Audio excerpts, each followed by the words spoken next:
السلام علیکم، آداب خواتین و حضرات، IMM چینل پر آپ کا خیر مقدم ہے۔ یہ امانتیں کس کی تھی؟ اس میں سے کئی مشرک تھے جو آپ صلی اللہ علیہ وسلم کی نبوت کا انکار کرتے تھے، لیکن ان کو یہ بات کا اقرار تھا کہ میری دولت اگر کسی کے پاس محفوظ رہ سکتی ہے تو وہ محمد صلی اللہ علیہ وسلم تھے۔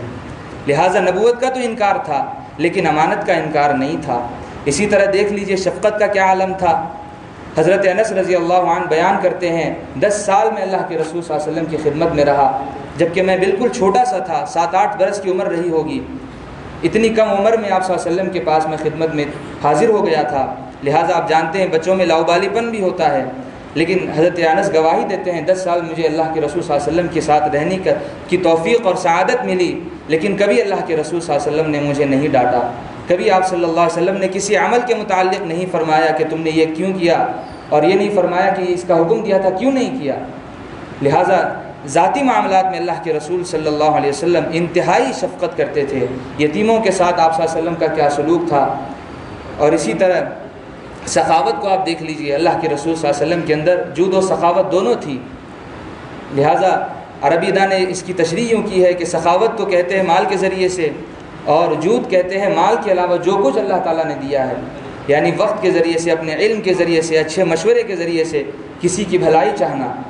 تو اللہ کے رسول صلی اللہ علیہ وسلم کا یہ معمول تھا۔ حضرت عائشہ رضی اللہ عنہا اور تمام امہات المومنین یہ بیان کرتی ہیں کہ مسلسل کبھی اللہ کے رسول صلی اللہ علیہ وسلم کے گھر میں چولہا نہیں جلتا تھا۔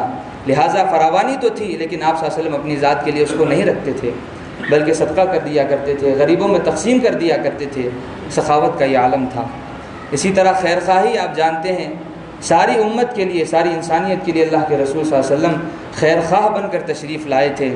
اس کی بھی کئی ساری مثالیں ہیں، واقعات ہیں، آپ لوگوں نے مسلسل بارہا اس کو سنا ہوگا۔ اسی طرح اللہ کے رسول صلی اللہ علیہ وسلم کا تقویٰ، طہارت، اس کا تو کوئی انسان اندازہ ہی نہیں لگا سکتا۔ اللہ کے رسول صلی اللہ علیہ وسلم کے بارے میں بشارت دے دی گئی، انا فتحنا لک فتحا مبینا لیغفر لک اللہ ما تقدم من ذنبک وما تأخر۔ لہٰذا اگلے پچھلے اگر کوئی گناہ خطا ہوتی بھی اللہ تعالیٰ نے بفرض محال بیان کر دیا اور یہ اعلان کر دیا ہے اے حبیب آپ سے کوئی خطا ہوتی بھی تو ہم نے اس کو بھی معاف کر دیا۔ تو تقوی و طہارت آپ کی زندگی میں کیسی تھی اس کا اندازہ ہم اسی آیت سے لگا سکتے ہیں۔ اور اس کے بعد آپ صلی اللہ علیہ وسلم کی تعلیم، تزکیہ کا کیا عالم تھا۔ آپ صلی اللہ علیہ وسلم کی ماحول سے جن لوگوں نے تربیت حاصل کی ان کا کیا عالم تھا۔ آپ نے دیکھا صحابہ رضی اللہ عنہم اجمعین اور آپ کے بعد آنے والے تمام اس امت کے افراد اسی چشمے سے سیراب ہو رہے ہیں، لیکن ان تمام اوصاف کے کامل اور اکمل ہونے کے باوجود اللہ تعالیٰ نے یہ نہیں فرمایا کہ ہم نے آپ کو سارے جہاں کے لیے شفقت والا بنا کر بھیجا، یا سخی بنا کر بھیجا، یا امانت دار بنا کر بھیجا، یا خیر خواہ بنا کر بھیجا، یا متقی اور طاہر ہونے کا ایک نمونہ بنا کر بھیجا، یا اس کے علاوہ تعلیم و تزکیے کا ایک معلم و مدبر بنا کر بھیجا۔ نہیں، اللہ تبارک و تعالیٰ نے یہاں فرمایا رحمۃ للعالمین بنا کر بھیجا۔ لہٰذا آپ صلی اللہ علیہ وسلم کی زندگی ایک کامل نمونہ ہمارے لیے بیان کی گئی ہے۔ لقد کان لکم فی رسول اللہ اسوۃ حسنہ بیان کیا۔ لہٰذا اسی طرح اللہ کے رسول صلی اللہ علیہ وسلم کی ایک صفت تھی فاتح، یعنی آپ صلی اللہ علیہ وسلم کی آمد سے بلکہ آپ کے غلاموں نے ایسے ایسے امپائر کھڑے کیے جس کی نظیر دنیا نے ابھی تک نہیں دیکھی۔ صرف حکومت نہیں کی بلکہ انصاف کے ساتھ حکومت کی، جسموں پر حکومت نہیں کی بلکہ دلوں پر اور روحوں پر بھی ان کی حکومت تھی۔ لہٰذا ایک شاعر جگر مراد آبادی نے کہا ہے وہ ادائے دل بری ہو کہ نوائے عاشقانہ، جو دلوں کو فتح کر لے وہی فاتح زمانہ۔ ظلم سے، زبردستی سے، استحصال کے ذریعے سے حکومت کرنا بہت آسان ہے، لیکن اپنے اچھے اخلاق کے ذریعے سے کسی کا دل جیت لینا یہ بہت بڑا کمال ہے۔ تو لہٰذا وہ ادائے دل بری ہو، اللہ کے رسول صلی اللہ علیہ وسلم کی ایسی پیاری پیاری ادائیں ہیں جو اللہ کو بھی پسند آئی ہے، جس کی نقل قیامت تک کی جائے گی۔ یہ 5 وقت نماز پڑھنے کا طریقہ حکم تو اللہ کی طرف سے ہے، لیکن ادائیں اللہ کے رسول صلی اللہ علیہ وسلم کی پیاری پیاری ادائیں ہیں۔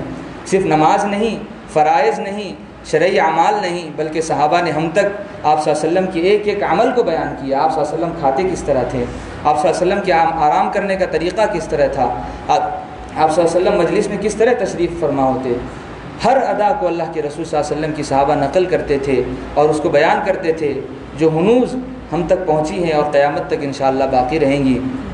اسی طرح نوائے عاشقانہ جو شاعر نے کہا ہے، اللہ کے رسول صلی اللہ علیہ وسلم سے جو بول نکلتا تھا وہ وحی بن جاتا تھا، وحی کا درجہ اس کو حاصل تھا۔ ایک تو وحی غیر مطلوع ہے، ایک وحی مطلوع ہے، قرآن مجید اور احادیث نبویہ۔ تو آپ صلی اللہ علیہ وسلم کا ایک ایک قول حکیمانہ علم سے لبریز تھا اور وہ آج تک باقی ہے۔ اس لیے یہاں پر فرمایا جو دلوں کو فتح کر لے وہی فاتح زمانہ۔ تو آپ صلی اللہ علیہ وسلم کی تربیت میں رہ کر صحابہ نے ایسے بڑے بڑے امپائر کھڑے کیے۔ حضرت عمر کی مثال لے لیجئے، اسلام آئے ہوئے چند برس ہوئے ہیں اور مسلمانوں کی حکمرانی 3 بر اعظموں پر ہے، لاکھوں انسان مسلمانوں کے تحت میں ہیں اور کئی لوگ اسلام قبول کر چکے ہیں۔ یہ وہ زمانہ ہے جب اسلام عروج پر تھا اور لوگ اس پر اپنے آپ کو مامون سمجھتے تھے۔ اسی طرح کئی بڑے بڑے فاتحین گزرے ہیں، وہ سب کے سب اللہ کے رسول صلی اللہ علیہ وسلم کی سنتوں پر اور آپ صلی اللہ علیہ وسلم کے بتائے ہوئے طریقے پر فتح حاصل کرتے تھے۔ جس طرح محمد فاتح ہیں، ان کے بارے میں بھی بیان کیا جاتا ہے، انہوں نے قسطنطینیہ کو فتح کیا۔ تو لہٰذا یہ تمام کون ہیں؟ اللہ کے رسول صلی اللہ علیہ وسلم کی تربیت سے آپ کی چوکھٹ کے جو غلام تھے وہ امپائر کھڑے کر رہے ہیں۔ لیکن اللہ تبارک و تعالیٰ نے یہاں یہ نہیں فرمایا کہ ہم نے آپ کو فاتح عالم بنا کر بھیجا، جبکہ آج تک ہمارے دلوں میں اللہ کے رسول صلی اللہ علیہ وسلم کی حکومت ہے، دل ان کا دیوانہ ہے۔ لیکن اللہ کے رسول صلی اللہ علیہ وسلم کی یہاں پر یہ صفت بیان کی کہ رحمت للعالمین، لہٰذا یہاں رحمت بہت وسیع معنی میں ہے۔ اس کو سمجھنے کے لیے، اس لفظ کے معنی تک کی تہ میں جانے کے لیے اللہ کے رسول صلی اللہ علیہ وسلم کی سیرت کا مطالعہ لازم ہے، ضروری ہے۔ آپ دیکھ لیجئے 6 صدی عیسوی میں کیا حال تھا انسانیت کا، کن حالات سے انسانیت دوچار تھی۔ اور ایک مفکر نے تو یہاں تک لکھا ہے کہ زمانے میں خرابیاں تو رہتی ہیں، ہر زمانے میں کوئی نہ کوئی برائی، کوئی نہ کوئی فتنہ موجود ہوتا ہے، لیکن فرق یہ تھا جب اللہ کے رسول صلی اللہ علیہ وسلم تشریف لائے، اس زمانے میں برائیاں عام تھیں لیکن روکنے والا کوئی نہیں تھا۔ برائیاں پھیلی ہوئی تھیں، اس کو کوئی برا نہیں سمجھتا تھا۔ شرک کو لوگ اللہ کی قربت کا ذریعہ سمجھتے تھے، بت پرستی کو عبادت سمجھتے تھے اور تمام گناہوں پر فخر کرتے تھے اور اس کو کوئی عیب کی بات تک نہیں سمجھتے تھے۔ ایسے زمانے میں اللہ کے رسول صلی اللہ علیہ وسلم تشریف لائے اور روم کی تاریخ پڑھ لیجئے، اس وقت انسانیت کا کیا حال تھا اور کس طرح ان کو انسانیت کو اذیتیں پہنچائی جاتی تھی۔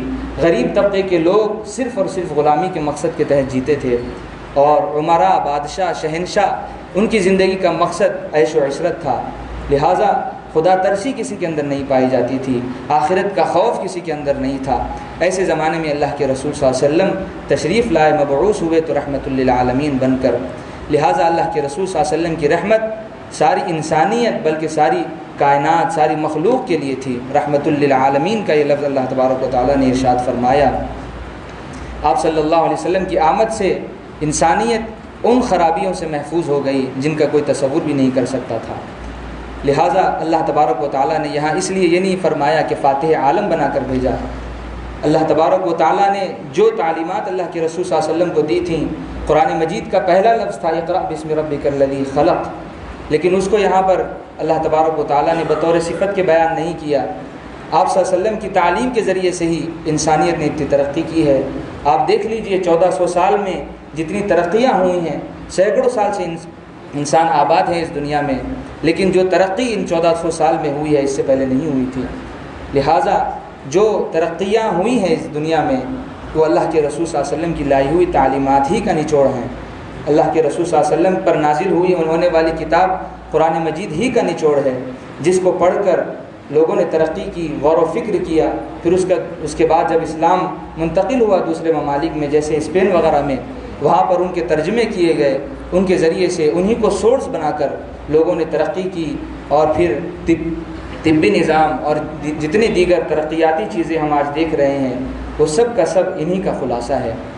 تو لہٰذا اللہ کے رسول صلی اللہ علیہ وسلم کے بارے میں جو قرآن مجید کی اس آیت میں بیان کیا گیا ہے کہ آپ کو رحمت للعالمین بنا کر بھیجا، اس پر ہمیں غور کرنے کی ضرورت ہے۔ اور اس رحمت کا یہ تقاضا ہے کہ ہم کو اللہ کے رسول صلی اللہ علیہ وسلم کی لائی ہوئی تعلیمات پر کما حقہ عمل کرنا چاہیے۔ آخر میں اللہ تبارک و تعالیٰ سے دعا ہے، اللہ تبارک و تعالیٰ ہم تمام کو کہنے سننے سے زیادہ عمل کرنے کی توفیق عطا فرمائے، ہمیں سچا مسلمان بنائے اور پکا بعمل مہدوی بنائے۔ آمین وآخر دعوانا ان الحمد للہ رب العالمین۔ اللہ